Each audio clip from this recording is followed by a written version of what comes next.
sponge is yum. That was good fun cooking on the Medders with this cake today. Everything done on the Medders. Thanks for popping into my kitchen and watching me cook on my 1920s Medders stove. Today I'm cooking out of a cookbook that was given to me by my mum. It was my Nonna's. The cookbook is called Whitcomb's Everyday Cookery, and this edition is actually called Wartime Addition to the new Everyday Cookery Meal Planning in Wartime. These old cookbooks have a really weird way that they write the recipes, so I need to go to one page for the ingredients and then go back to another page for the instructions. We are doing sponge cake number 1. Now, the instructions for sponge cake number 1 are back here on page 177. So with this sponge cake, what I'm going to do is I'm going to make it, I'm going to cut it in half, and I'm going to use lemon curd frosting. The actual recipe, they call it lemon butter in this recipe book, is on page 213, and I'm going to make the lemon butter as well. So this will be a 3-part recipe. There'll be the sponge, I'll make the lemon butter, and then I'll make the lemon butter or lemon curd frosting. And in my book, I've called it Nonna's sponge. I doubt very much whether she ever made a sponge. I don't know that she was that sort of cook. That's 4 ounces of plain flour, 1 cup or 8 ounces of sugar. So I have 4 duck eggs and 2 chicken eggs. These are room temperature. It's really important that these are room temperature for the making of the meringue. And it also calls for a half a teaspoon of lemon rind and a teaspoon of lemon juice. Okay, so on my notes here, it says I used a 23 centimetre tin, but what you'll notice here is I've only lined the very bottom. And the idea of the sponge is to not oil or grease the sides of the tin, because you want that sponge to grab hold of it, and as it cooks, it holds onto the edge of the cake tin. Otherwise, it's going to flop and slide down the edges. I think it's going to be really difficult to pull this cake off in the Medders, because the temperature has to be 160 degrees, and I think it's going to be difficult, but I'm here to give it a go. So what I need to do is keep the oven temperature at 160 for 20 to 30 minutes. I use the pizza stone because this heats up and it holds the heat. It's because a lot of the heat, there's not much heat that comes from the bottom of the oven up. All the heat comes from the sides and the top. So the instructions say to beat the eggs and sugar until the sugar is dissolved.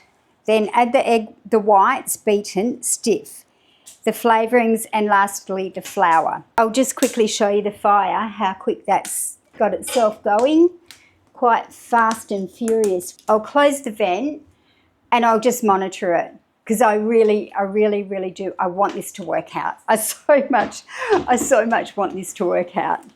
Well, I've never done duck eggs before like this. They don't have a lot of white. I don't know what's going on here. It's weird. I don't want to break that yolk. Oh, come on, break off. Done. I hope this is going to work. Terrifying. Okay, that one's better. Their yolks are huge. Okay, now I'm on to the chicken eggs. I think I'm much better at handling these. Oh, yes. Much better. Oh, look at the difference in the colour and the texture of the eggs. So what I'm going to do is I'm going to put the egg whites on the stand mixer over in the corner, and I will do the egg yolks and the sugar in this bowl with my hand mixer. I'll come back when I've done that because it's going to be noisy anyway. I'm just putting the smaller bits in so that we can just keep that temperature at the pace that we want. Dirty hands. I just check the temperature as well while I'm here. Okay, that's gone to 190 on the pizza stone. Let me check my book again. 160. It's way too hot already. I'll just close it and I'll keep an eye on it.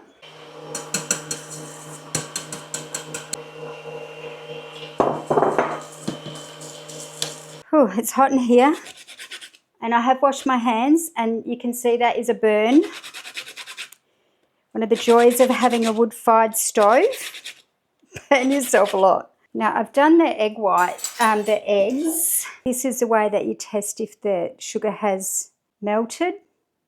And it pretty much has. You can't, I mean, there's a few grains there, but I think it should be all right. Oh, you can see how hot I am. Before I start putting this together, I'm just going to quickly check the temperature in the Metters.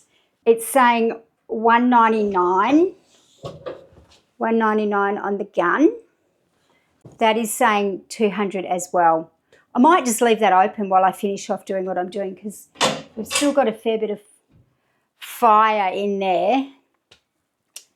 So I don't want it to get any hotter than what it is now.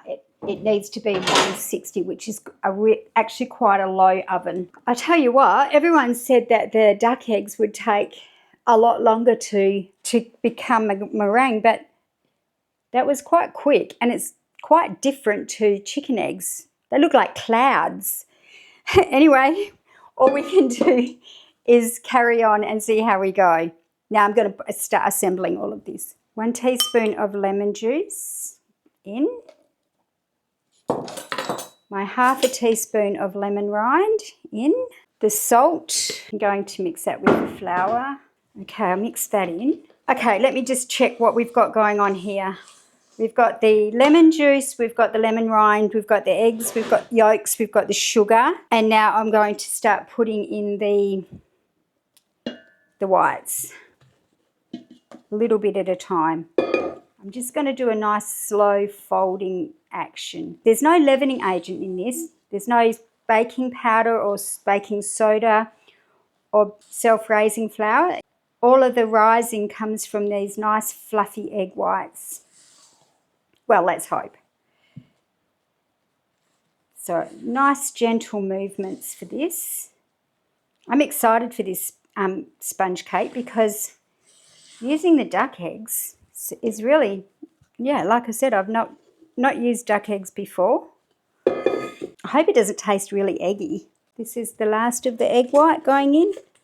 I'm not sure if you can overdo the egg white. It said soft peaks. This definitely is not soft peaks. It's more of a stiff peak. I was so excited when Mum gave me Nonna's cookbook. That looks amazing. Now we've got to get the flour in. Let me just quickly read the instructions on how to get the flour in. I folded the ingredients in very carefully as to not lose any air from the whites. Here goes. This is a little bit scary. Doesn't seem like enough flour per egg mixture. Scrape it up from the bottom as well. A little bit more flour. Okay, that's all the flour. I've just realised I didn't sift the flour. My sifter's on the side of the Metters drying. Oh, let's hope I haven't ruined it. Flour doesn't seem to want to mix in. Okay, I think you can overwork it too, so we need it not to be overworked. Okay, I'm happy with that. Now I have my cake tin ready to pour it in.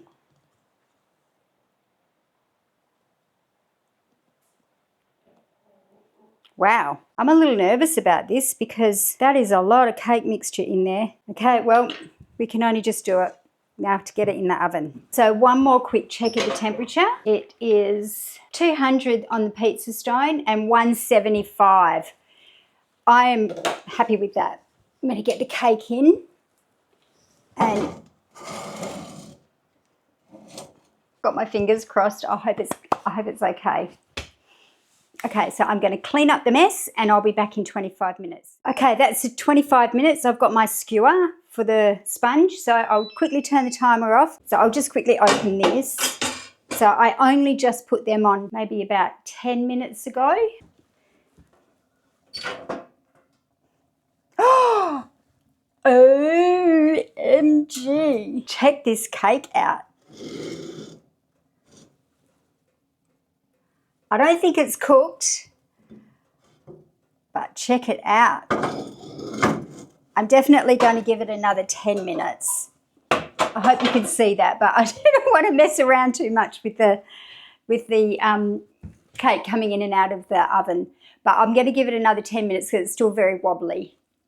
So while the sponge is doing its last 10 minutes in the oven, which I'm pretty happy with, it looked amazing, I'm just going to assemble all the ingredients for the lemon curd. So I've been out to my tree and I've got a bunch of lemons. So it says 3/4 of a cup of lemon juice, 3/4 of a cup of sugar, 85 grams of cubed butter. It calls for 3 large eggs and a tablespoon of lemon rind. So, and then the instructions say combine the lemon juice, sugar, butter, eggs and lemon zest in a saucepan and cook over a medium-low heat, whisking constantly to prevent the eggs from scrambling. Whisk until it gets thick and bubbles come to the top. Don't be tempted to increase the heat. The egg whites will cook faster than the rest and you will get rubbery specks within the curd. Now, I did do that and I used a sieve once when I cooked it one other time, but you still get this weird, if you overcook the egg whites, you get this weird texture to the lemon curd. 3/4 of a cup of lemon juice. I'm doing this on the Medders as well, which will be interesting because I've got to keep that temperature moderate to low. I'm not going to start assembling this yet because I need to get that cake out. Oh, I can smell it. I think it's cooked.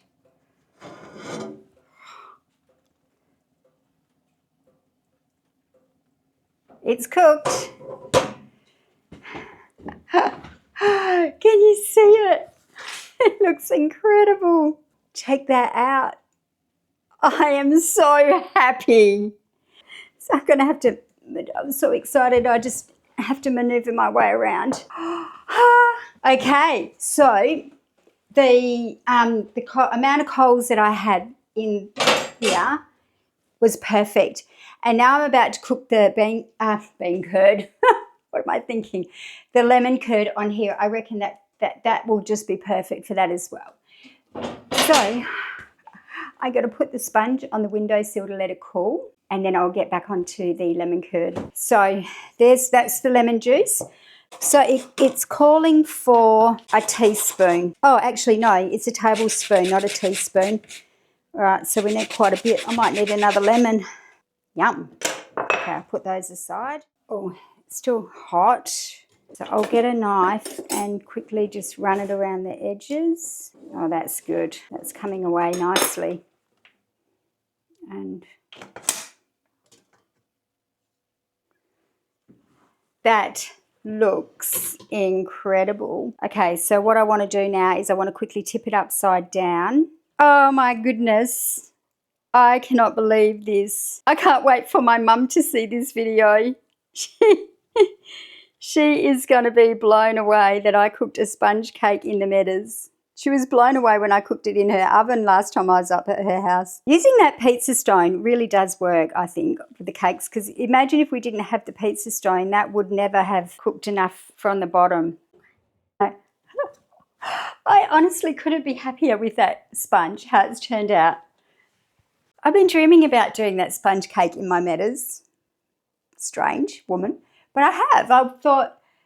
I remember as a kid, you know, like I had one auntie, I think it was Auntie Judy, and she was like the sponge queen of the family. And everyone goes, well, I'm not making a sponge cake because no one can make them as good as her. Anyway, I hope one day that she comes and cooks a sponge cake in my Medders. That would be very exciting. So it's got the lemon juice in the pot already, so I'm going to put the sugar in and mix that in. I'm going to put the eggs in. Mix that in, the lemon rind, put all that in, and the butter. Lucky last is the butter. No, this is a real juggling act because I know that the stovetop can't be too hot, but it needs to be hot enough to cook it as well. Okay, so I've got 3 little bits of jarrah that I'm going to use. Oh yeah, that actually zhushed that up a bit. And now I just need to stand here and stir this. Oopsie, I can't not stir it. It has to be stirred the whole time. 86.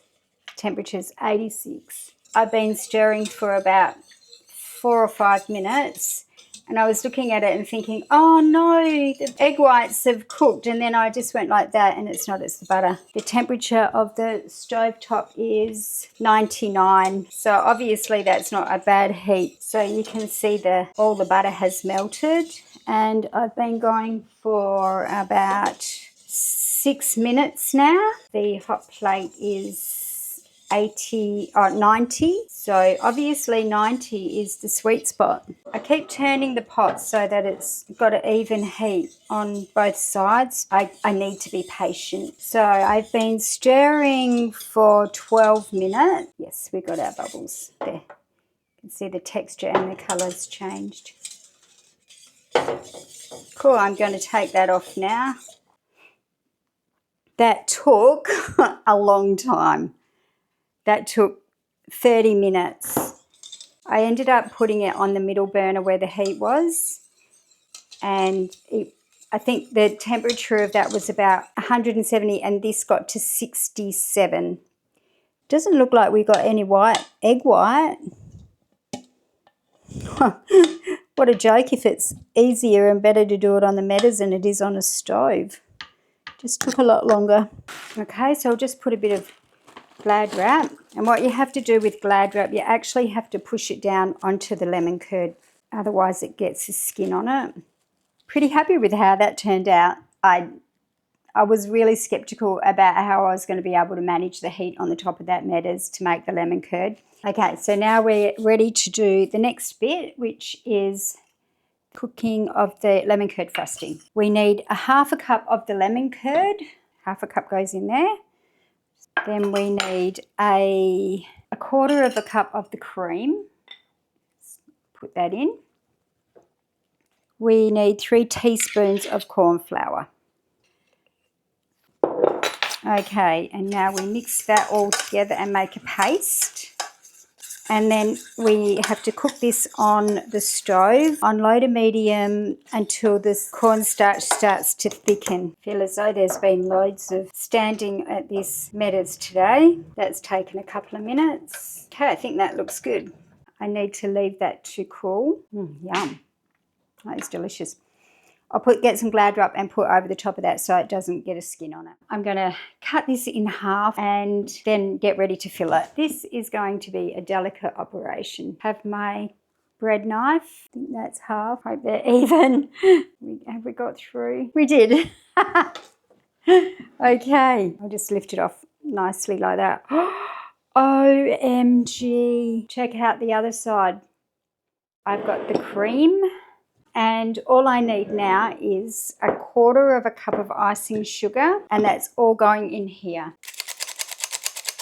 All right, so we'll get that all mixed in, and now we'll start to add this into the cream. Now that's turned out amazing. Look at that. Really nice. So I'm going to get a spoon and taste it. Ready? Oh, that is delicious. I'll use half of it for on here. Doesn't really need to go all the way to the edge. We want to have a good amount to taste in there. And now we put the lid back on. Okay, ready to get the lid back on. I can get it on straight. Oh my goodness. And the rest of this is going on the top. This is making me miss my mum. She loves cake. Cake decorating is definitely not my thing. I'm more of a cake eater than a decorator. I reckon that's enough. I have been in the kitchen all day. Check it out. So there were a lot of elements to this dish. All of them came from this recipe book, which, as I said at the beginning, was my nonna's that Mum gave me just recently. There's only one more thing to do, is taste it. So let's cut the cake and taste it. It probably should go in the fridge, but I don't have any patience for that right now. Okay, let's get the fork. Okay, here we go. Oh, That cake is light and fluffy. In fact, I think what I should have done was left it until tomorrow so it could dry out a little bit. Even though it was fully cooled, it